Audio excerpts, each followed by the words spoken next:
Jeudi 22 septembre 2022, Boteming na baba zolanda biso partout dans le monde, Zuli bakwa kolanda biso to tombelio boyebola vraiment na émission mokona lelo lokola bomesano pona Congo ya lelo to yambeli bino ma invité mibale lokola to mesana kolobela ba sujet d'actualité mingi pona intérêt ya mboka Congo po mboka Congo ekende liboso lelo tozali bongo nandeko Léon Ngoua azali au cadre il y a union pour la nation congolaise azali bongo moko ya lisanga politique ya Vital Kamerhe on a senga déjà pour ça na ko rejoindre na plateau moko ya lelo mwana mboka mbote na yo mbote mama journaliste Naomi boni santé zali malamu ndengo zali komona Vital Kamerhe azo continuer tourner na ye amani objectif nango penser za yo outi koloba ke tourner amani elingi koloba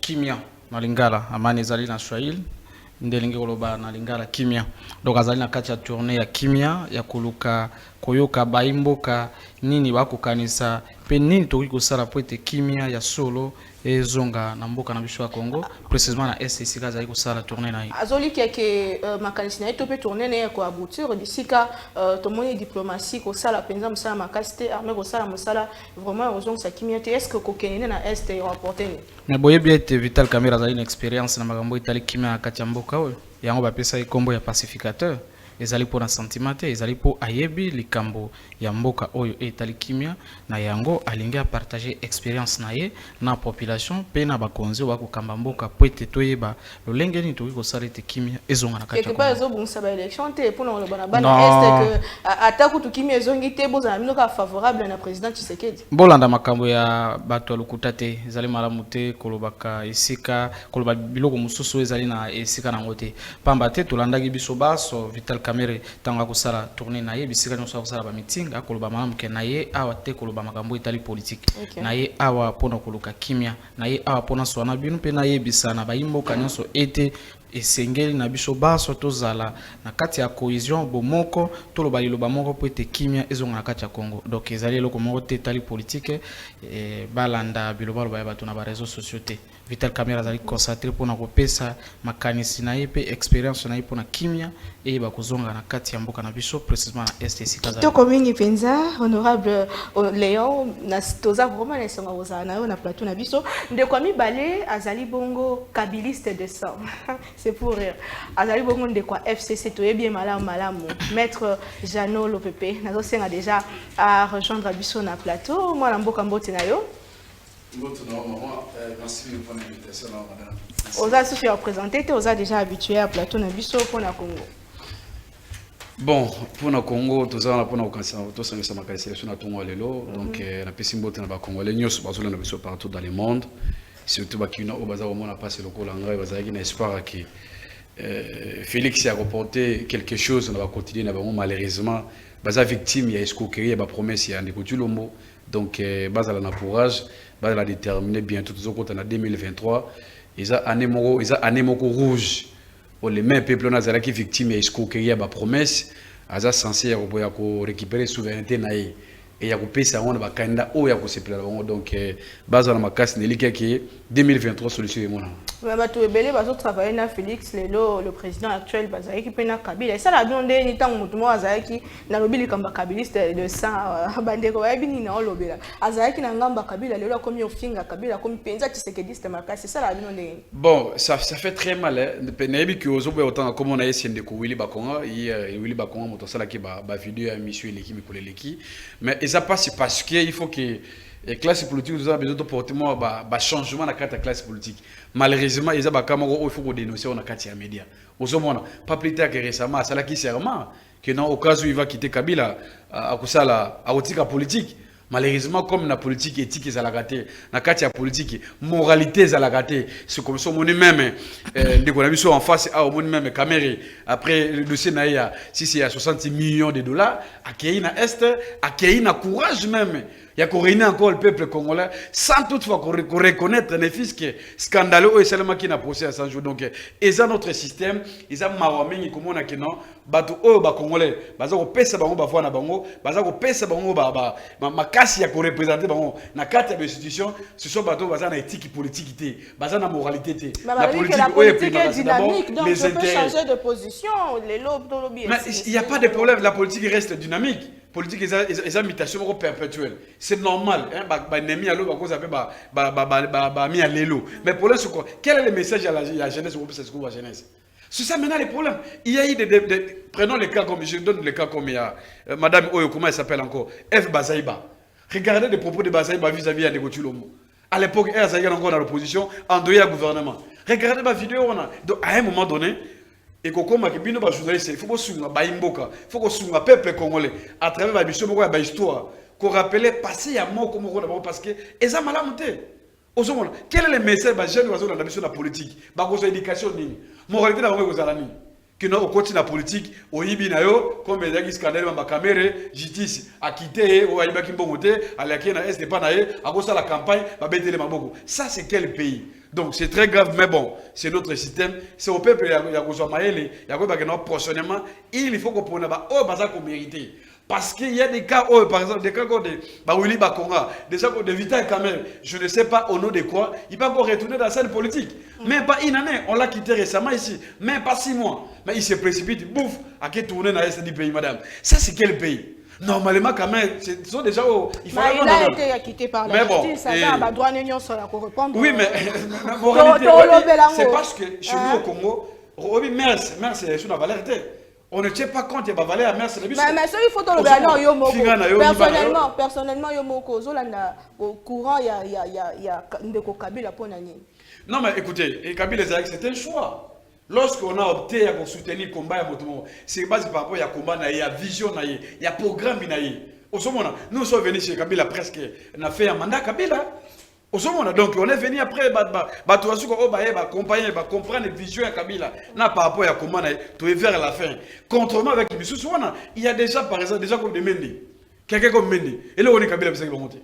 Déjà des bâtis, déjà comme des bâtis. Ils sont nombreux, je ne vais pas citer leur nom. Donc, ce sont bateaux, Bazalaki n'est pas qui a Kabila. Même si aujourd'hui on peut reprocher la faiblesse et la gouvernance à Kabila. Mais Bazalaki presque le même. Mais les mêmes bateaux, on va encore tout dans les Kotulombo. Donc, ils n'ont pas si peu, mais bon, c'est comme dans notre pays, c'est au peuple qui a décidé à venir à Yamboga. Parce que ceux qui ont maintenu la position de bateau, en tout cas, ils n'ont pas si peu. Très bien. Bon comprendre que tous en direct, il y a Congo Buzz Télévision, TNT, ma page Facebook Nabiso, na YouTube Nabiso, la plateforme Nabiso Nyonso, bon coma, ndenge to message kokoma, mais bon partager, ça là bien tant bon partager. On a et je l'accès qui besoin Nabiso partout dans le monde. Alors pour Nalelo, Congo ya lelo to na émission lelo to kolobela 2 sujets d'actualité pe to conclure na ba idée, na ba conseil, ndenge za toujours na lobaso ba bengisio na pour na Congo bongisa ba argument na yo asima ya ko critiquer pesa biso matea pesa biso ba conseil pesa biso ba recommandation nyonso pour Congo et kende liboso to kolobela bongo discours ya chef de l'état o ya salaki bongo na tribune ya assemblée de Nations Unies et salemaki récemment analyse pe banger ya discours na ye situation à est tourner Vital Kamerhe na est toko effleurer moi mukie dossier ya ba médecin marche ya lobby to moni traitement ni nezaya qui réservé pour ba médecin ça qui passe mingi likambo ya dossier Vidjeti Manga instauration état de droit topé eza yango te topé za nango ka ndenge salemaka koti na epi obima na ye to ebite wana justice akoyebisa biso émission alelo bondimela ngai. Avant d'aller plus loin, quelques sujets d'actualité. Rencontre trilatérale de présidents de la RDC, du Rwanda et de la France en marge de l'Assemblée générale des Nations Unies.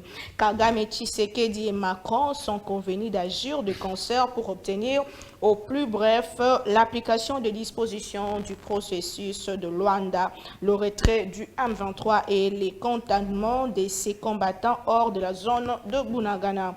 Et en mission d'évaluation de l'état des sièges à l'Est, le Premier ministre Jean-Michel Samalukonde et sa délégation sont arrivés hier à Bunia en Ituri. Et après plus de 4 heures, de 7 heures d'édition hier, le parquet général a décidé de mettre Videti Manga sous mandat d'arrêt provisoire. L'ancien conseiller du chef de l'État en matière stratégique a passé donc sa première nuit à Makala. Oh, le président c'est moi. Nous c'est la théâtre, c'était Michel Bandi. Ndeko Léon. Olanda qui discours il y a chef de l'État, Olanda qui peut rencontrer il y a les 3 chefs d'État. Ni penso zo kanisa na rencontre wana. Est-ce que rencontre wana ndenge ba pesi susu makanisi ko ba que M23 ba longwa. Est-ce que eko aboutir tozela nini na rencontre il y a les 3 chefs de l'État? Merci mingi na mutuna na yo mwana mboka Naomi yambona ko yanona na mutuna na yo na kosepela mingi na rebondir mwa muke na tre ya ndeko na ngai parce que naza d'abord nesengo makasi ya komona ke na ko partager plateau moko na ndeko na ngai moko ya baye to banda na ye politique uta inikune na université donc ezali sengo komona ke to ko mata malembe na kanisi ke ndenga azali wana ya solo suhe biso tozaka nango parce que to bandi politique na université souci na biso ke mboka ibongana na ngai na yeto na opposition tozaka na yepe na UNC na kamwa bon ndeko asala nzela non mais il faut préciser na kamwa ndeko asala nzela na mususu ezali malam donc na ko kene malam je n'ai jamais été membre ya UNC na kene malam et donc c'est très important il faut pas pour ça il faut demander même à caméra et même à Billy Kambale je n'ai jamais noté il y a eu des moments où pour la cause commune à République on peut sortir dans la rue pour défendre une cause commune et non être dans un parti politique donc là il faut pas mentir ok maître Léon bon aza pe na droit na ya ko wangana mais au ça comptabilité que moi ngongo pesa kingai asaboto nga mo minute muke on a 5 minutes là yo merci donc na baki fallait na rebondir muke nazana isingo makasi parce que na kanisi tango présenter ya obenga ke maître c'est supposé qu'à ça la droit pe na ibika sala ya ko tozalaka na yepe o memoko depuis l'université mais ya ko kamwa ya ko mona ete na ngai na ye attaque ba jeune to ko prôner ete changement et ya na katamboka na biso to ko prôner te to sala politique elolenge mususu mais ko kama ko mona na kati ya télévision na kati ya plateau moninga nanga akofinga moninga nanga ko sala ba qualification ya ili malamu te na mukonzi ya mboka ya azali ko prôner o babengi moralité nini babengi moralité azali scientifique boni moni yo moto ko prôner moralité o ko yebisa na chef de l'état escroquerie ya Chilombo quand même un peu d'élégance politique. Ce n'est pas ce que toi et moi nous avons appris à l'université, mon cher ami. Ce n'est pas ce que toi et moi nous étions en train de prôner. Tu prônes la moralité et au même moment, on a escroquerie à Chilombo. On a escroquerie à Nini. A escroquerie à Nini. Les aliments malamutés, surtout quand on parle d'un chef de l'État. Les aliments malamutés. Yami Balé a colobé la moralité. Alors, les politiciens ne soutenir rien. Et c'est biso bilingue, tout ça la politique est autrement. Tu prônes vraiment moralité, moralité en biso tout ça la exemplaire. Mais il y a l'exemplaire tanga koloba awa. Akoloba no caméra, ayiba ki bambongo awa, azu bambongo dossier à Buena tout ça et puis après à KS mais ça y ko kamusangai. Boni ye moto el moto asala droit. Justice akati likambo.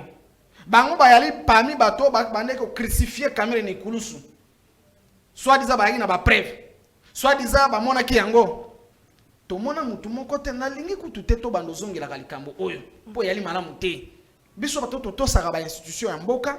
Biso bato to lingete mboka kende liboso. Tango ba institution ya mboka, tango justice ya mboka na biso. Elobi ete ya solo après ba analyse, après ba quête, après ba nyonso biso to sali to moni ete mwana mboka Kamira a raison. Azwaki mon solo ya l'état te pe ezali nelo monte et ako peser sur ye pe ba quitter ye boni ye moninga ngai o ya sala droit akwa ko telemela décision ya justice pe ko commenter yango na ko continuer ko confirmer ete Kamira ina immoralité asimba ki mbongo ya l'état ezali ko kama bon yende ko jono alinga yebisa biso ete ya yebi koleka ba nyonso bazali na este ba nyonso bazali na Congo mobimba koleka biso ete yende amona ki solo ete jisa lobi lukuta kamera yibaki pona ye ba oyo ba yambi kamera na este donc ba yebe lo côté te politique ya ndenge wana te totika ko sala politique autour ya ba individu to sala politique autour ya ba idée autour ya ba vision pote mboka na biso ekende liboso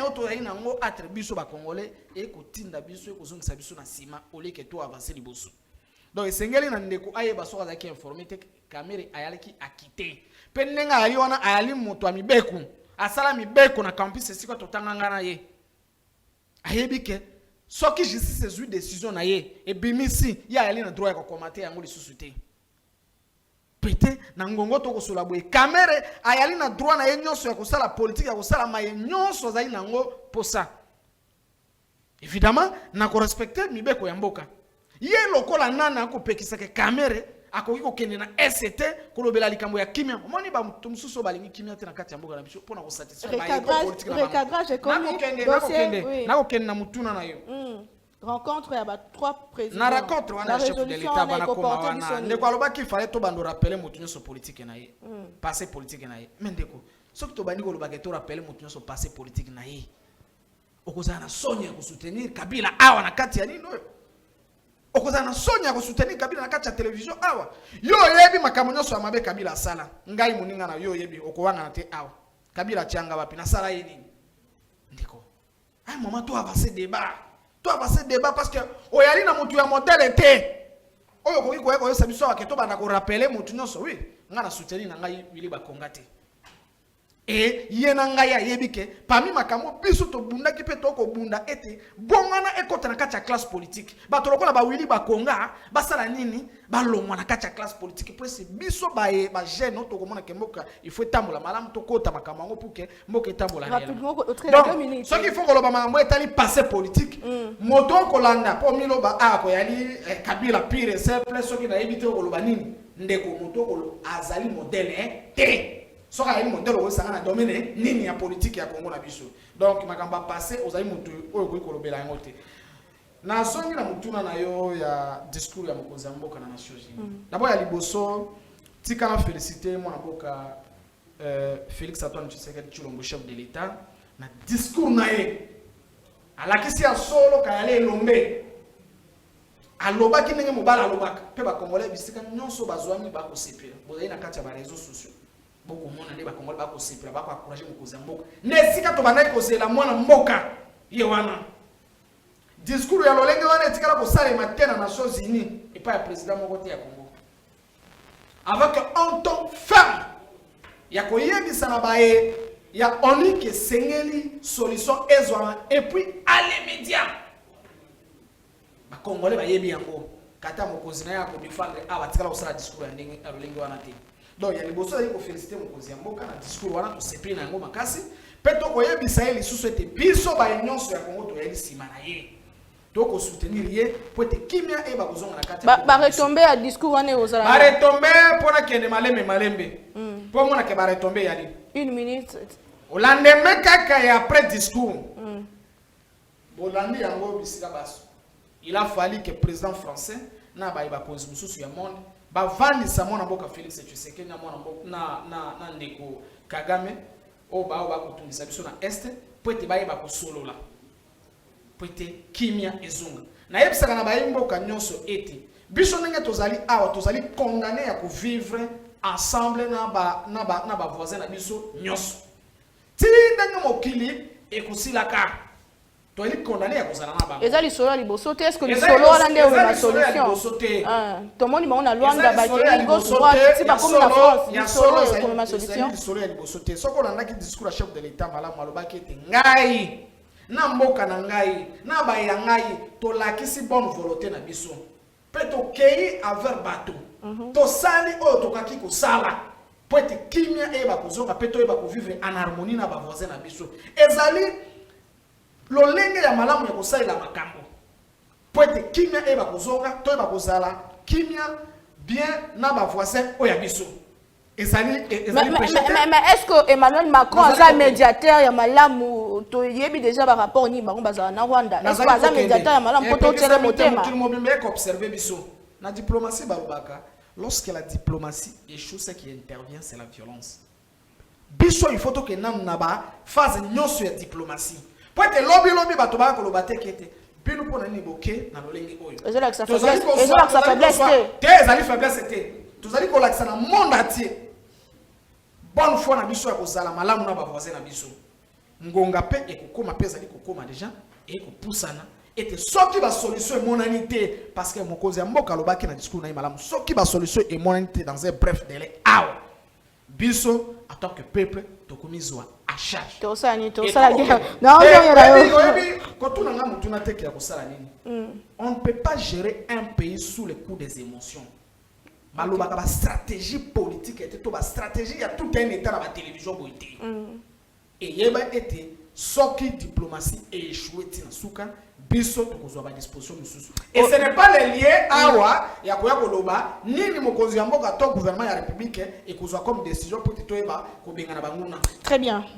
Tozozongelayo maître Jeannot discours le chef de l'État a été très applaudi na opposition comme na majorité, mais après ces discours ni penza tozela banger na ngwezani ba retomber na ngwezani. Est-ce que le fait ya okene na France ndende kwa lobby eza moko déjà ya kolakisa que makambo évoluer? Merci beaucoup, madame. Et je pense qu'elle a mérité même à temps d'antenne. 5 minutes. Alors, on a rappelé de votre souffle, mais on a jamais membre lycée.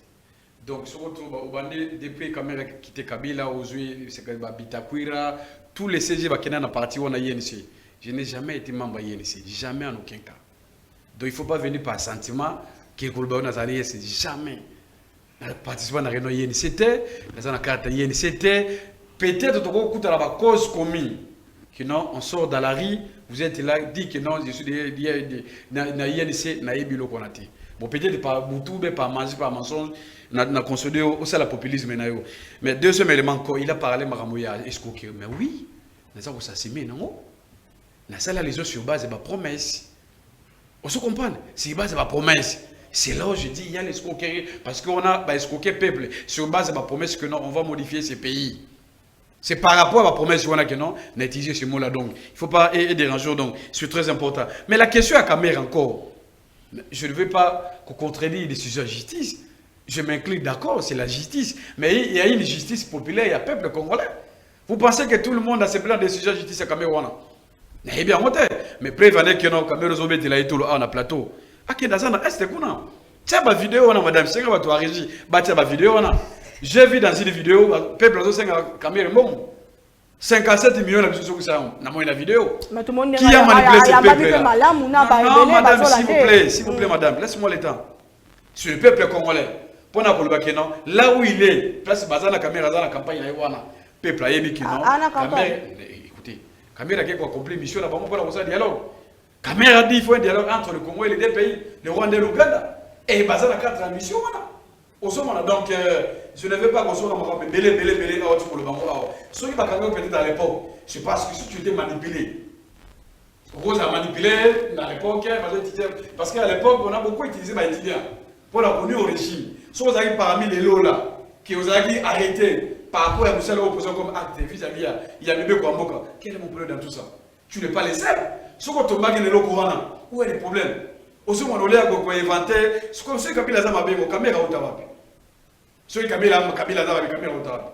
Donc, il y a quand même l'élégance, on a beaucoup de choses. Mais ma caméra discours, il y a chef de l'État, madame. Je crois que l'objet que non, opposition va applaudir. Quelle opposition? Peut-être des oppositions, il y a une carte de majorité. Parce qu'il y a une opposition, il y a une carte de majorité. Vraie opposition, on va endeuiller l'institution, on va lutter pour récupérer le pouvoir. Autre période en 2018, je crois que tout ça décide. C'est base du discours. Parce qu'on se retrouve en France, il y a un président républicain. On est à défendre l'intérêt à Congo. Malheureusement, on a un président Oyo, c'est un président plaintif. Donc, Félix, habitué à Congo dans la rhétorique. D'abord, sur le plan interne, il se plaint à qui, même sur le plan international. Parce que toi, tu as la volée politique. Alors, ça va critiquer, ça va dire que non, la nation s'est abandonnée. Abandonner le Congo, c'est pas de quoi, madame. J'ai l'impression que Banda pour répondre Antonio Guterres a recadré Bango en disant clairement que nous sommes attaqués par le Rwanda. Nulle part. La MONUSCO, c'est une force d'appui. La MONUSCO ne remplace pas nos institutions. La MONUSCO a remplacé la FARDC, a remplacé le service de renseignement, il y a beaucoup de mission. Donc, la mission à Bango, ceux qui sont limités, sont affaiblis. Donc, il y a une armée, il y a beaucoup de mission censée, il y a pour récupérer la situation. Mais tu as la sonne de Gotu Lumbazali, tu as l'incapacité de Gotu Lumbo, tu as même le leadership faible devant le Conseil des Nations, la tribune des Nations Unies, à qui il se plaindre, à qui il ça faiblesse il y a Congo, oh il y a même un niveau sur le plan international. Tout le monde n'a pas besoin de reconnaître que le Congo les a faibles, madame. Ceux qui les ont comme faibles, mais qui est responsable de tout ça? Dire que mon pays est attaqué, c'est la faiblesse. Non, mais comment ils sont attaqués? Écoutez, ceux qui m'attaquent, il faut que ça contre-attaque. Pourquoi on n'attaque pas? Est-ce que c'est la Nation Unie qui empêche à nos phares d'essai ici, sur le plan interne, il y a déloger Bounagan? C'est l'ONU qui vous empêche, madame. On est Malouta. Et ça, discours, il y a Sony. Et on a vu que le peuple congolais a ça trahi par négocier le mot. Donc, comme Azalaki élit, par erreur de parcours, il faut corriger en 2023. Et ça, Sony devant le monde. Au lieu qu'on pèse sa solution, au lieu qu'on pèse sa position officielle, il y a notre pays par rapport à l'attaque, par rapport à l'agression, malheureusement, il y a une posture, il y a faible. C'est comme ça que même les propos, il y a le secrétaire général des Nations Unies. Et comme il continue à catcher les Congolais. Parce qu'on s'est rendu compte que non, les Congos sont de Kotulomo est devenu faible. Donc, et que même les petits pays comme le Rwanda, même rencontre à Bango et même l'autre côté. Et l'autre côté, madame, et l'autre côté, parce que après le discours Rwanda, il est les a mercredi, il est les a jeudi. Tout ça qu'on va avancer, est-ce qu'il y a un 23 de le Bango? C'est zéro. Lorsque ce qui est sur le plan économique, quand il a fait allusion même dans le blocs pétroliers, madame. Mais c'est faux encore. Parce que c'est démontré que non, le bloc pétrolier, tout ça, présenté par les ministres ici, les diasporas ici, vous dites. Madame, vous savez que non, il n'y a aucun rapport. On les a certifié que non, ma place va situer là où il y a des blocs pétroliers, que le pétrole est allé. Et ça l'était, madame. Et ça, son des pays à passer pour un président de la République. Au lieu de la posture, il y a un nationaliste, il y a une position claire par rapport à la sur la malheureusement, tu le vois, qui est dans la communauté internationale. J'ai besoin de poser une question. Nathan Ounaye, Joseph Kabila a qui courage à commenter la tribune pour dénoncer Rwanda. Kabila tout fait. Preuve, la différence c'est quoi? Kabila, non seulement Kabila, mais à l'époque, quelle a été la réaction il y a IDPS? Parce que c'est Messi en face. Aïe pas Kamera, c'est en 2018, Kamera a fait du avec Félix pour l'élection. Mais quand à l'époque, Kamera était d'abord à l'opposition, entre Félix Tshisekedi, il y a un mariage ou un athée. Il y a une position à l'époque, non? Tshisekedi, tout le monde avec son idée, il dépasse la bango. Tout le monde a pensé que Kabila avait un complot. Il y a une stratégie, il a fait partie de la MONUSCO pour toucher l'élection. Il y a eu des réactions, beaucoup, madame. Vous interroger l'histoire. Mais aujourd'hui, ça a rattrapé. C'est comme ça que j'ai dit, tu sais que la salle barrière diplomatique tellement élevée. Et qu'il ne sait pas que non, là où on a danger. Tu as encore signe à faiblesse. La tribune des Nations Unies, madame, on a accusé le Rwanda. Mais le même Rwanda, il a réussi à travers le président français Macron.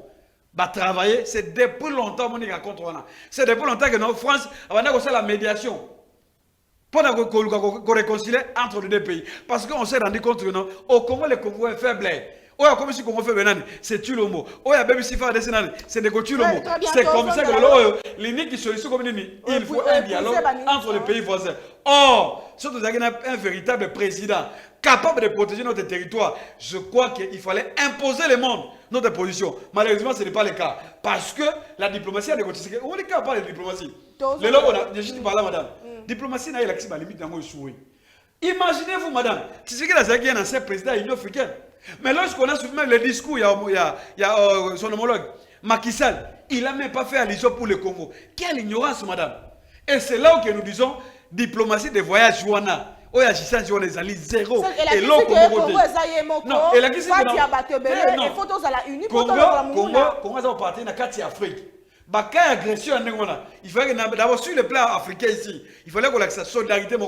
Vu qu'on n'a pas une diplomatie capable de faire passer le message à Congo, ce conseil comme Macky Sall a ignoré la situation RDC. Et que nous sommes retrouvés seuls. Les pays amis, pourquoi va soutenir le Congo? Il a cherché un président leadership, il est faible. Rapidement, pour tous depuis plus de 3 mois, Bunagana entre le main de l'ennemi. Est-ce que ça carte que ça accorde au côté il y a Félix Tshisekedi? Est-ce que vous coûté deuxième mandat?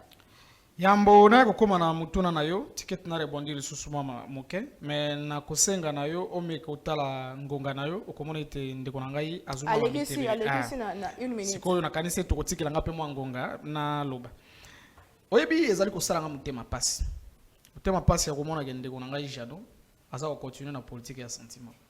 Mon frère, nous sommes des intellectuels.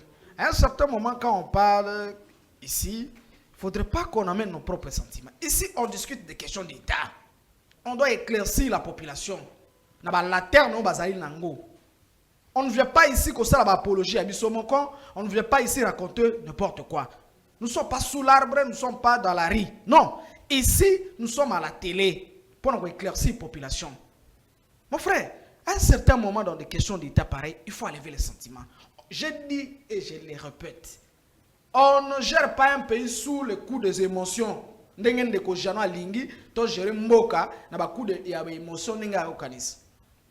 Akolobela magambo Italie tourner toujours ya na komona ke ezali mutema mabe. Et puis ezali jalousie. Ezali mutema li kundu akolobela magambo Italie tourner ya mwana mboka Vital Kamerhe na légèreté nyonso. Ah bon. Et pourtant manière na ya kolobela na légèreté akopesa na bandeko bazali na este kanda. Parce que bandeko bana posa ya kimia. Bana posa ya kimia ninga ina kimia na Kishasa. Ndeko Vital Kamerhe ko yamba malolenga ko yamba mawana, ndeko Jano akoloba biloba loba awa keno, so botena ba video na ba ko senga yembo. Makambo lokuta ndeko. Esengelite oya awa bani kolobela makambo lokuta. Na pesa video ba tia na télévision. Esalite oya awa obani kolobela. To ba tia video wana. Tolérance s'il vous plaît monsieur Léon, je vous en prie. Voilà makma élégance politique et pas ndeko nanga Jano. Ndeko Jano, politique to baninga ina niki nezaki pona boyete. La vidéo est là. Ayez un peu d'élégance, tango lobinga na kolobate. Ayez un peu d'élégance politique mon frère. To bana politique oyo boyete, peza ki boyete ne to kanisa kite. Tikelanga ngana na loba, tango kolobanga na kolobate na kolanda yo. Tikanga pe na loba. Donc, ezali pasi ya komona ke mona mboka lokola ndeko Jano akolobela makamuso na sentiment. Ndeko Vital Kamerhe akei na este pona kokabola makanisi na population. Akei kolobela makambo etali politique ete, akei kolobela kimia. Pe boko mona na bilili. De milliers et de milliers de personnes kanisi ke yango ndeko salba mutema pasi. C'est de la jalousie. Mais quand vous le voulez ou pas, il faut savoir accepter chacun à son époque. Vital Kamerhe reste le seul politique charismatique na este ya mboka o ako tenir flambeau pe akoki kozwa ba solution au-delà ya nyonso wana esengeli koyeba ete Vital Kamerhe azali moto ya kimia moto akolinga ete bakongole basangana bayeba kosolola po te kimia ezonga na este ndeko na ngai botika kose contredire boni kaka binu awa binu ndeko bandi koloba awa ndeko Chilombo ayazo banga Rwanda atikala ko siteteke Rwanda moto azoko ko atake biso bona boy lelo mokonzi na biso abandi ko citer Rwanda ke Rwanda yondo zali agresseur na biso yondo zali ko soutenir M23 babaluki lisusu oh akeko pleurnicher akeko lela na non mais quand même soyons sérieux mon cher ami vous êtes le premier awa tanga bandi ko tango lobino akoloba makam non ndeko ezali boité il faut avoir un peu d'élégance sur le plan politique. Bajira kamboka na ba émotion te. Tango kolobela lisusu makambo etali na komona vraiment kozali sentimentaliste. Akoloba ete solution de la question nous attaque, on attaque. Mon frère. Ça sont des questions sécuritaires. Bakolobela ngotene ngoza ko kanisa wana te. On nous attaque on contre-attaque. Non mon frère, c'est pas ça. Et ce que tu dois retenir, c'est quoi? Même pendant la guerre, l'option diplomatique n'a jamais été exclue. Même à plein de bitumba, va négocier toujours. L'Ukraine et la Russie sont à plein. Bon, je ne sais pas si je peux appeler ça guerre, parce que guerre. Mais pendant que Bazar a problème, mais Bazar va continuer à négocier. Bazar va continuer à solo là. L'option diplomatique n'a jamais été inscrite, même pendant la guerre.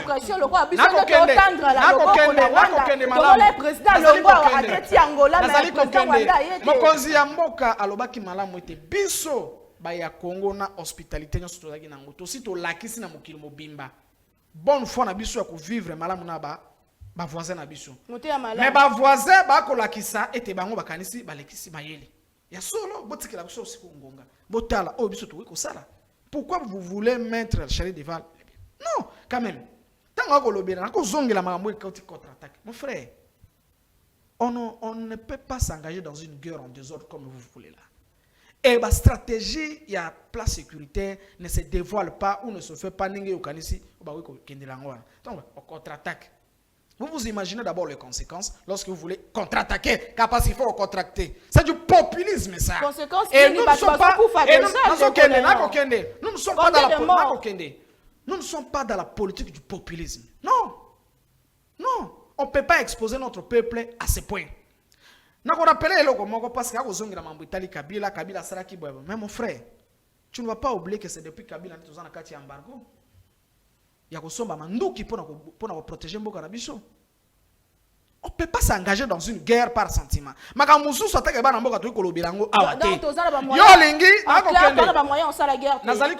faut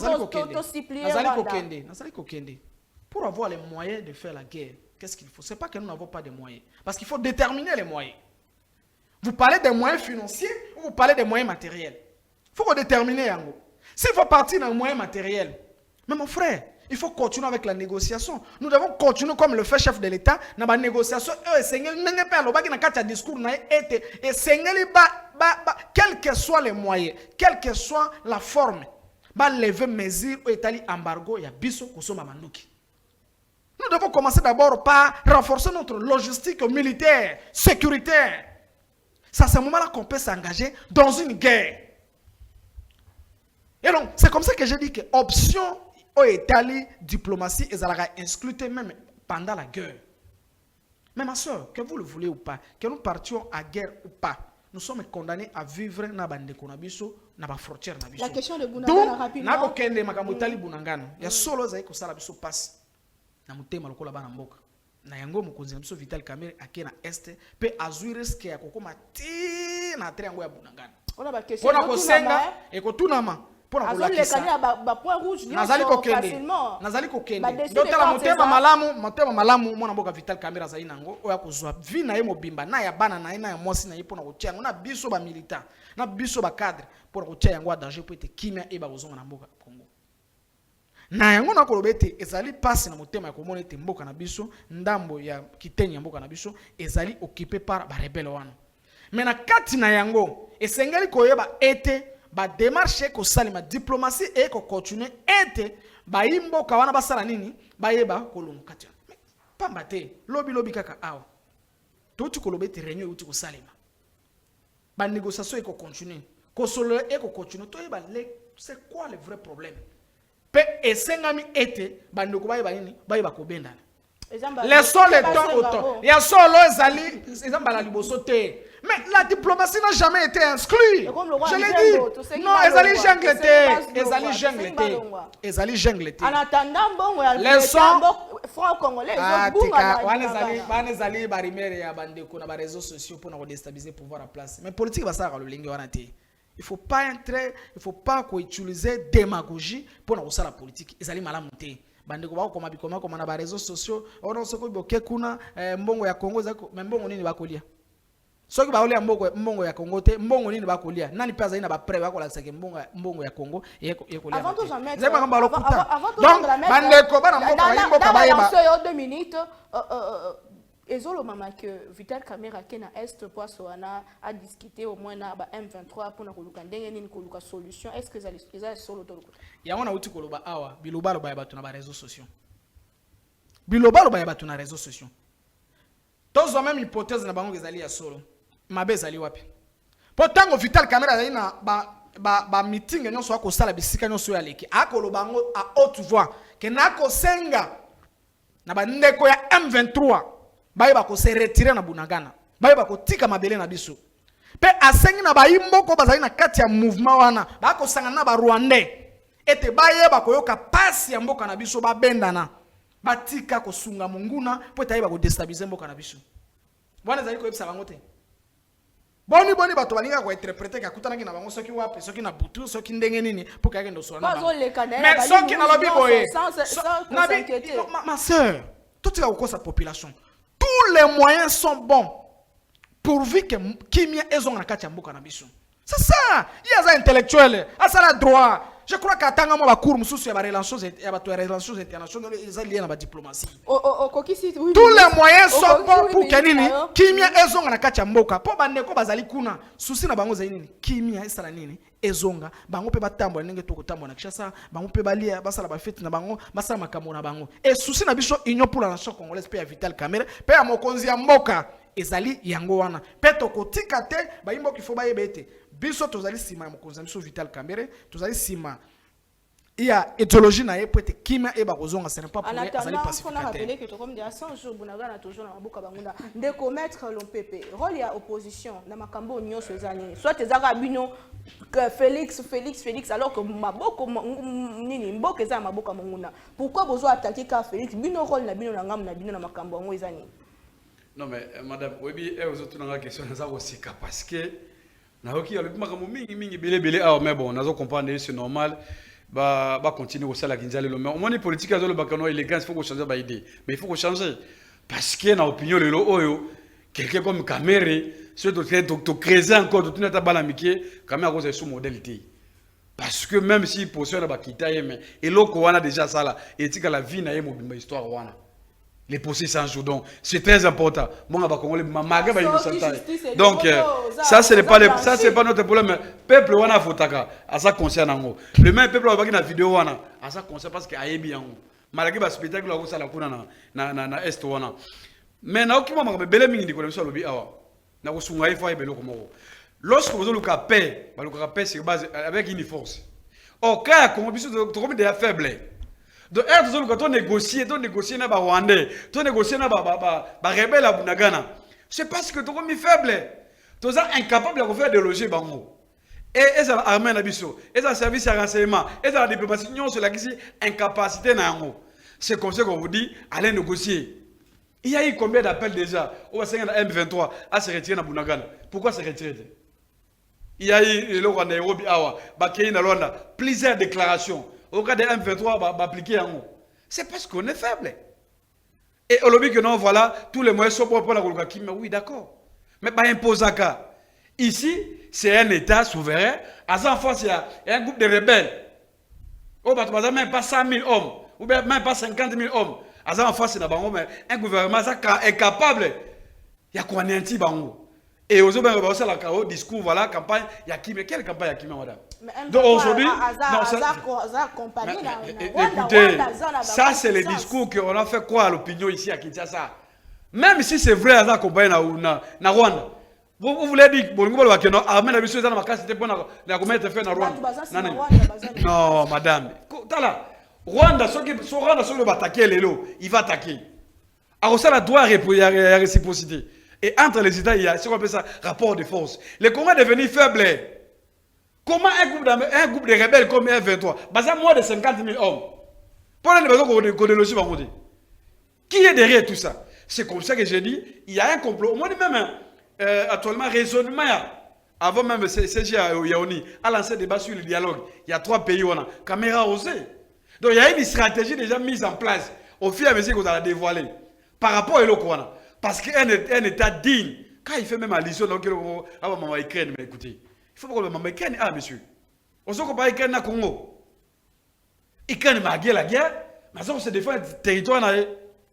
Et ce qu'on a un discours, ce qu'on a intellectuel, ce qu'on a un discours, il y a président Ukraine, à pessimer condition. Parce que comme la position des forces, à pessimer condition avant toute négociation entre son pays et la Russie. Donc il ne faut pas comparer. Chez nous, ce n'est pas le cas. Madame, non. Non. L'État, mon Congo, tout ça, incapable. Il y a combien de fait dans M23 des personnes qui Bunagana. Ce conseil, nous incapable. Bon, le dialogue. C'est ça le problème. C'est que nous sommes en train de faire à l'opposition. C'est ça qu'on dénonce ma faiblesse.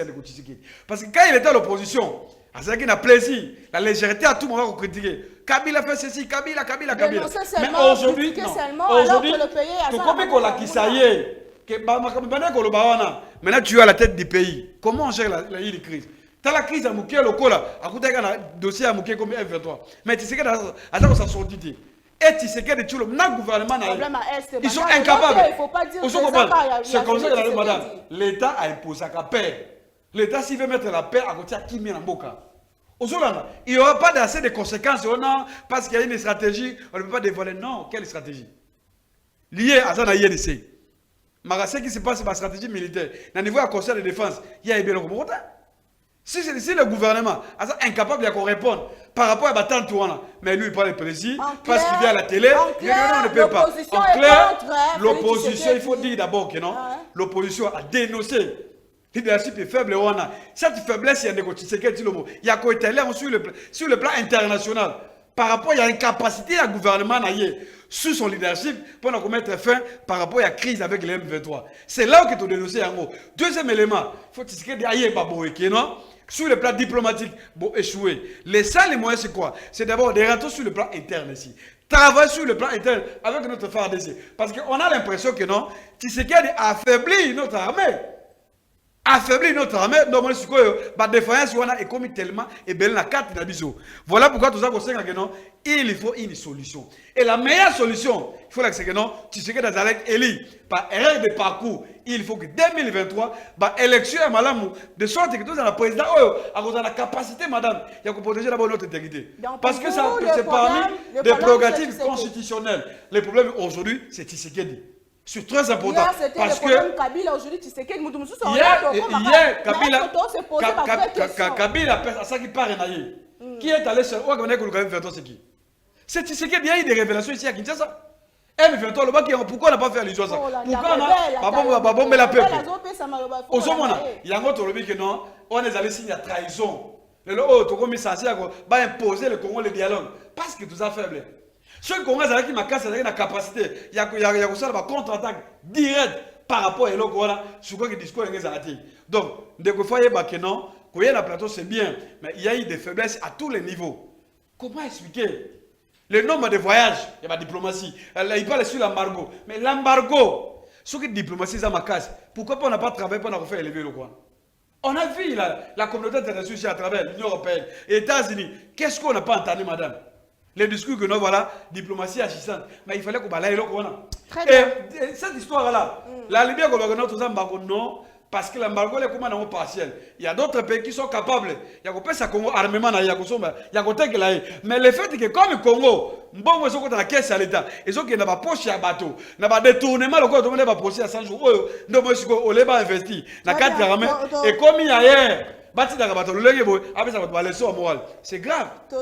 Aussi, les émissions, na dossier, il y a Vijay Timanga. Et ce qui est important, le Belal Kambetali Est, toujours au Gagnon, c'est qu'il y a 10 minutes. Rapidement, les collègues, les Kambetali Bongo, Vijay Timanga, Tolanda qui bisogno sur la vidéo, de Tambola qui, le long de quoi, ça sous mandat d'arrêt provisoire conduit depuis hier dans la prison centrale, il y a Makala.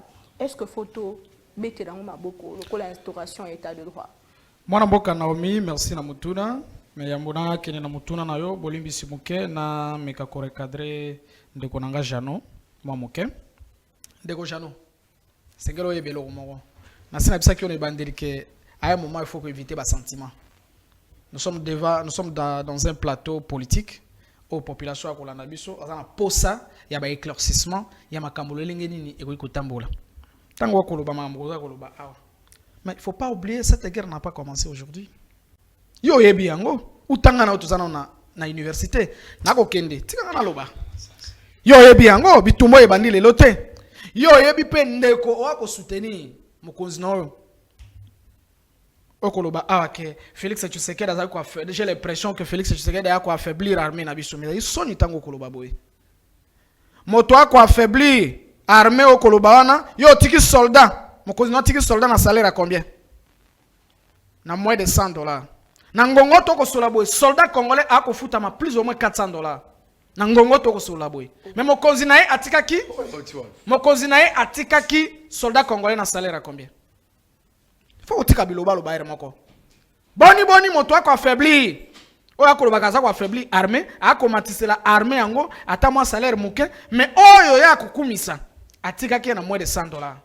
ezali makambo ya soni tika makambo ya bilobaloba na ngonga mosusu ndeko nazongeli na makambo etali ndeko conseiller ya chef de l'état Vidi Chimanga balobaka na ngonga ya pasi il faut partager na moto pasi ça n'engage que ngai na ebete boloko ezali esika ya malamu te boloko ezali esika ya malamu te ngai nasala boloko na régime na bango na yebi pasi ya boloko ezali esika ya malamu te pe boloko ezali esika ya kosouhaite te ke moto awumela to moto azalazalaka mais boloko esalema mpona bato ya mabe ndeko Vidi justice ebengaki ye mpona kolakisa ete état de droit eza ya solo na kati ya mboka oyo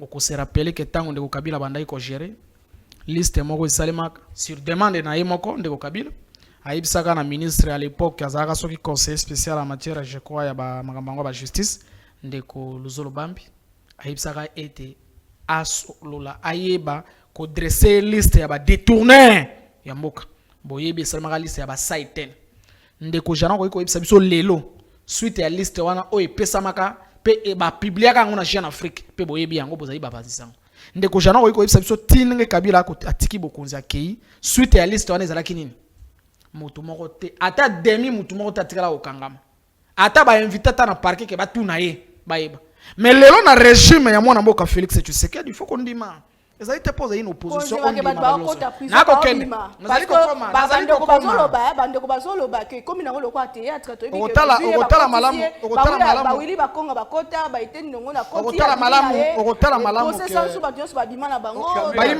bayimboka bakolanda biso bakomona ete na ngonga moke okopesanga okobotolanga maloba tikelanga ngonga nayeba koloba ndeko alobaki alors nakoloba ete esengeli bayimboka bayeba kondima ata kozali kosala opposition ya malamu il faut koyeba ete ezali malamu na tuni yo ozali mopanzi sango oyebi liste wana est-ce que ata demi mutu akangama na makambo etali détournement na kati ya mboka oyo bato basala ba scandale terrible.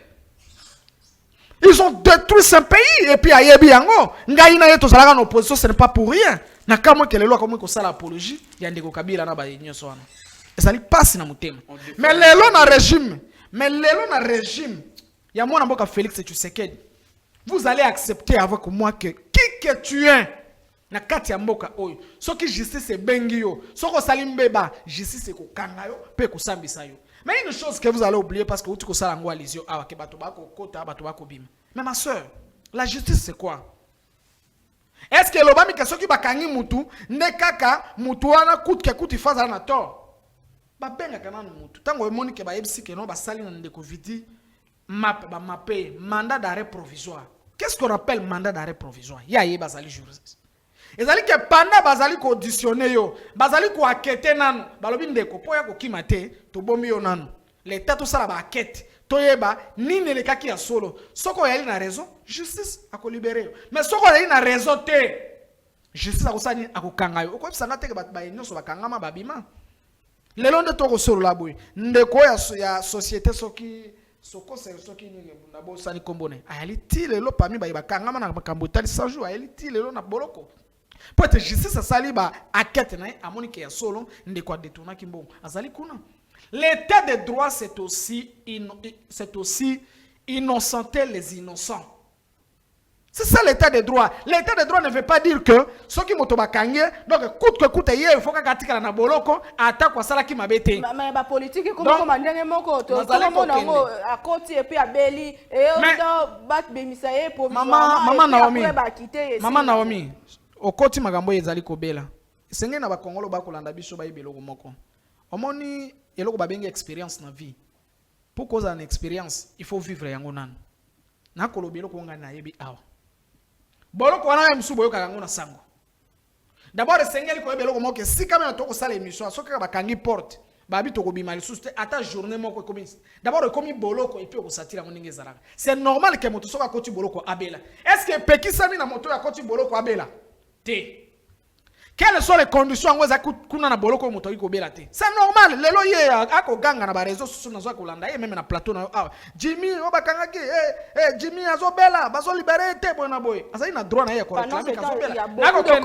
Nako kende. Nazako kende. pona kolakisa ete epekisami te ke soki moto akoti na boloko abela. C'est un fait normal parce que ba condition ina kati ya boloko et ali malamu te.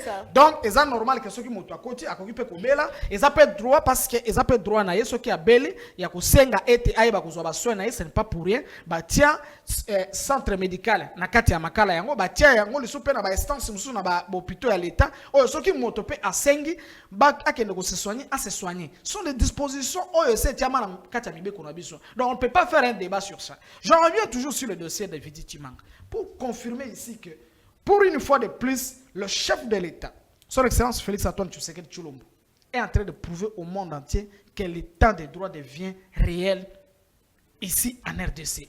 Personne ne pouvait s'imaginer une seule minute que Montologo, le directeur de cabinet du chef de l'État, Vital Kamerhe, avec tout ce que nous connaissons, pouvait être arrêté et faire plus de 2 ans en prison, à train d'un train, auditionné, enquêté, et au finish, parce que nous sommes dans un état de droit, la justice a compris qu'il était innocent et il a été acquitté. De la même façon, aujourd'hui, Ndeko Vidi Tshimanga bakangi, tous avons souhaité bonne chance. Ce qui est solo, à Salaki Makambo anate, ils ont ba intention anate, justice ndeko loba. Ce qui justice est monique Ndeko, ayali na mbebate à libérer. Ce qui peut justice à moni était ndeko ayali na beba akotika la ina na boloko na mokano o bakokatela ye ezali na biso te awa ya ko décider pona kolobete pona nini o yakoti abimi asali boy ezali ba mituna il fallait que 20% quand même le président c'est moi on a contexte exact makambo ya 20 nazali porte-parole ya Ndeko Vidi Tshimanga te mais nayebi que dans lelo na monde alendo tozali boy tout devient possible na ba réseaux sociaux, tout devient possible na technologie.